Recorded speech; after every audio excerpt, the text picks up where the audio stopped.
Halo, assalamualaikum. Apa kabarnya sahabat pembelajar hari ini? Tetap semangat dan terus belajar. Baik, pada kesempatan kali ini saya ingin membuat tugas untuk video hari ke-8. Baik, dengan pertanyaannya yang mana tugasnya yang pertama yaitu membuat praktek penyampaian verbal 4HPK dan 4HVS dengan metode dialog. Baik, saya contohkan contohnya seperti ini ya. Halo, assalamualaikum Kakak Rara, apa kabar? Aduh, Kakak Rara cantik banget ya hari ini. Tadi Kakak Rara ke bimbanya diantar sama MA Mama ya? Oh iya, diantar sama siapa lagi? PA apa juga. Oh, tadi sebelum ke bimbanya Kakak Rara sarapan dulu nggak minum susu? Oh iya, minum susu ya Kakak Rara, pinter. Terus Kakak Rara hari ini cantik banget ya, ibu guru suka. Di rambutnya ada PITA pita Kakak Rara. Iya, Kakak Rara cantik banget ya rambutnya. Terus lagi di sepatunya ada gambar BOLA bola. Iya, ada gambar BOLA bolanya di baju Kakak Rara. Iya, terus baju di bajunya Kakak Rara itu ada gambar KUDA kuda. Apa sih nama kudanya Kakak Rara? Oh, Little Pony. Iya, bagus ya bajunya. Warnanya pink lagi ya. Oke. Baiklah, itu contoh dari dialog verbal menggunakan 4HPK dan 4HVS. Selanjutnya, saya ke pertanyaan mengenai tugas dan tanggung jawab motivator. Di mana pertanyaannya adalah yang pertama, apa target suasana kelas dan kegiatan di kelas Bimba WO yang harus dicapai oleh motivator Bimba AIWO. Nah, targetnya yaitu dengan memastikan apakah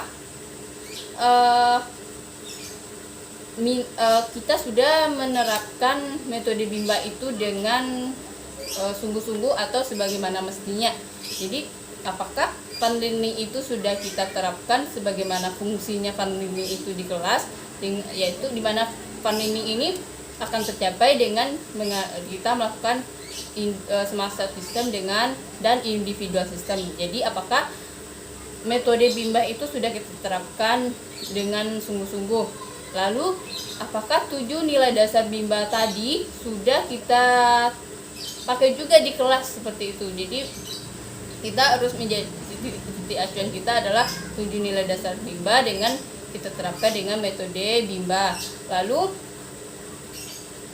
kegiatan di kelas itu harus yang target suasana dan kegiatan di kelas yang harus dicapai. Jadi yang harus kita capai itu adalah bagaimana cara kita meningkatkan atau menumbuhkan minat belajar anak. Apakah target menumbuhkan minat belajar dan baca anak itu sudah kita capai atau belum? Jadi dengan caranya yaitu dengan melakukan evaluasi afeksi kita terhadap anak. Selanjutnya, bagaimana cara motivator mencapai target dan tugas di kelas? Nah, jadi tadi sudah dijelaskan cara mencapainya adalah dengan berparadigma Bimba. Kita mesti berparadigma dulu yang terlebih dahulu ya. Dengan berparadigma Bimba dan memahami 7 nilai dasar Bimba itu dan kita terapkan dengan metode Bimba yang tadi. Jadi fun learning itu apakah sudah kita jalankan dengan sungguh-sungguh apa belum? Lalu apakah kita sudah memastikan anak itu tumbuh tidak minat belajar dan minat bacanya. Selanjutnya, apakah suasana di kelas kita itu menyenangkan apa tidak? Jadi kita harus memastikan suasana kelas itu nyaman dan menyenangkan. Selanjutnya yaitu apakah kita sudah mengembangkan minat atau menumbuhkan minat belajar dan baca anak. Selanjutnya, apakah tahap perkembangan anak itu sudah sesuai dengan semestinya? Jadi tahap perkembangan anak itu kan anak itu kemampuannya kan mesti berkembang dari waktu ke waktu. Selanjutnya, apakah kemampuan yang dibutuhkan oleh motivator atau tugas di luar kelas bimbel AYO. Nah, motivator harus mempunyai kemampuan tidak hanya mengajar, tapi juga mempunyai kemampuan dalam yang pertama itu mengajak anak, merangkul anak, bagaimana cara kita merangkul anak supaya anak itu mau belajar bersama kita. Terus kemampuan bisa gampang beradaptasi dengan anak. Terus kemampuan kita bagaimana kita sudah menerapkan metode Bimba itu apa belum. Terus kemampuan kita dalam mengendalikan diri kita sendiri, terutama mengendalikan emosi kita terhadap anak. Selanjutnya, apa tanggung jawab utama motivator? Nah, tanggung jawab motivator itu ada 3. Yang pertama, memberikan motivasi kepada anak. Yang kedua, membimbing anak dalam proses peningkatan, dalam proses menumbuhkan minat belajar dan baca anak. Yang ketiga yaitu motivator di sini sebagai fasilitator, di mana motivator itu memfasilitasi bagaimana proses anak itu dalam menumbuhkan minat belajar dan minat bacanya. Selanjutnya, apa yang harus dilakukan motivator untuk menjadikan suasana kelas itu aman? Yang pertama, kita mesti memastikan kelas kita itu bersih, rapi, dan nyaman bagi anak. Jadi tidak ada hal-hal yang akan membahayakan anak. Selanjutnya, apa saja yang termasuk kekerasan fisik yang tidak boleh dilakukan selama berada di Bimba? Kekerasan fisik itu contohnya dengan memukul, mencubit, mendorong anak. Nah, seperti itu. Selanjutnya, apa saja yang termasuk dalam kekerasan psikis yang tidak boleh dilakukan selama di Bimba AYO? Kekerasan fisik itu contohnya kita meledek anak, terus mencemooh. Misalnya ada anak yang salah, terus kita ledek, terus kita cemooh. Itu kekerasan psikis. Terus yang ketiga yaitu dengan cara kita membandingkan anak.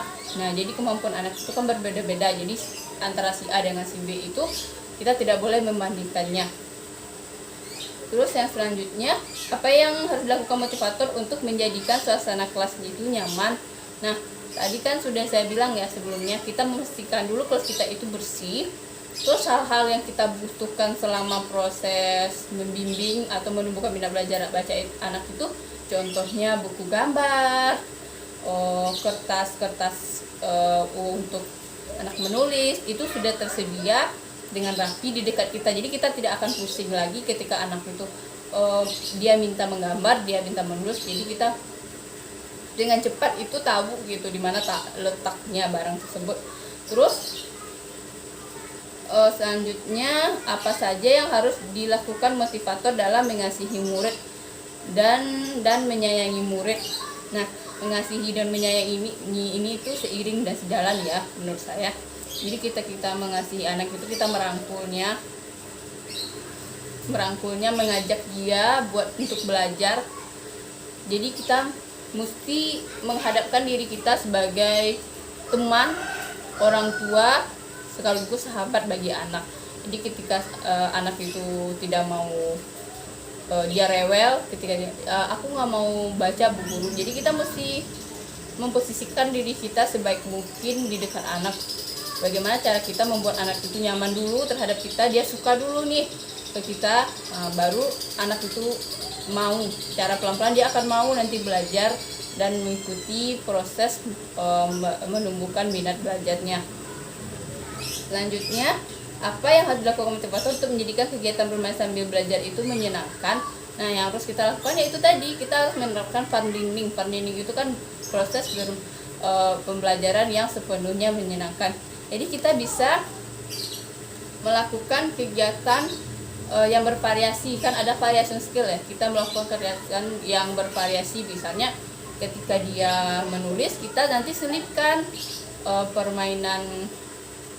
bermain baca-bacaan seperti itu. Jadi anak itu tetap merasa happy dan nyaman ketika proses belajar. Jadi dia tidak akan mudah bosan ketika proses belajarnya. Selanjutnya, apa yang harus dilakukan motivator untuk memastikan anak melakukan kegiatan berhubungan dengan minat belajar? Nah, kita harus, minat itu kan berhubungan dengan afeksi anak ya, afektif anak. Jadi kita mesti memastikan dulu anak itu kita letakkan atau kita berikan pembelajaran itu sesuai dengan tingkat kemampuannya. Jadi anak itu karena tingkat kemampuannya berbeda-beda, jadi kita tidak bisa kita samakan. Selanjutnya, apa yang harus dilakukan motivator untuk memastikan anak melakukan kegiatan sesuai dengan tahap perkembangannya. Jadi kita tadi kan ada yang namanya individual system ya, sama smart system. Jadi kita mesti bertahap dulu, kita dekati dulu anak. Dengan di situ kita tahu bagaimana kemampuan anak ini seperti ini, lalu baru nanti ketika dia sudah berjalan, kita berikan motivasi, dan ketika dia sudah mau melakukannya, nanti kita akan melakukan evaluasi terhadap anak tersebut. Jadi kita sudah tahu bagaimana tahap perkembangannya, apakah dia perkembangannya sudah mengarah ke arah yang lebih baik atau sebaliknya. Terus pertanyaan terakhir, apa saja kemampuan yang harus dimiliki motivator? Nah, motivator harus memiliki kemampuan dalam mengayomi dan menyayangi anak, itu yang utama ya. Terus yang kedua, motivator mesti memiliki kemampuan dalam mengendalikan emosinya dalam diri sendiri, karena setiap anak itu berbeda-beda. Dia tidak akan sama, si A dengan yang pendiam dengan si B yang suka ribut, itu berbeda-beda. Menurut saya itu intinya dulu, kita bisa mengendalikan emosi diri kita sendiri. Terus kita bisa mengayomi anak, itu menyayangi dia, merangkul dia. Terus yang keempat, kita punya kemampuan kita bagaimana cara kita mengajak anak atau merangkul anak itu supaya dia mau belajar. Jadi yang selanjutnya itu kemampuan kita menjadi fasilitator mereka. Jadi ketika anak itu mau, kita mesti memfasilitasinya ya. Nanti kakak kalau mau gambar, ibu guru kasih buku gambarnya ya. Jadi kita mesti bisa menjadi fasilitator bagi anak. Selanjutnya, kita harus mampu membimbing anak. Bagaimana dalam proses menumbuhkan minat itu, kita membimbing anak ya, membimbing dia, mengajak dia untuk belajar bareng-bareng nih. Jadi belajar itu yang seperti apa? Belajar yang menyenangkan. Di kelas kita itu kita yakinkan dulu anak bagaimana di kelas kita itu ada Kak, di kelas kita bagaimana cara kita meyakinkan anak kalau di kelas kita itu pembelajarannya itu menyenangkan, tidak seperti kelas-kelas yang lain. Selanjutnya kita yang motivasi tadi, kita memberikan motivasi terus menerus kepada anak, bagaimana supaya anak itu tidak gampang menyerah, tidak gampang down, atau bagaimana dia tidak melamun, tidak menangis ketika ditinggal orang tuanya. Jadi kita mesti memiliki kemampuan yang sudah saya sebutkan tadi. Baik, hanya itu tugas saya untuk video ke hari ke-8. Wabillahi taufiq wal hidayah. Wassalamualaikum warahmatullahi wabarakatuh.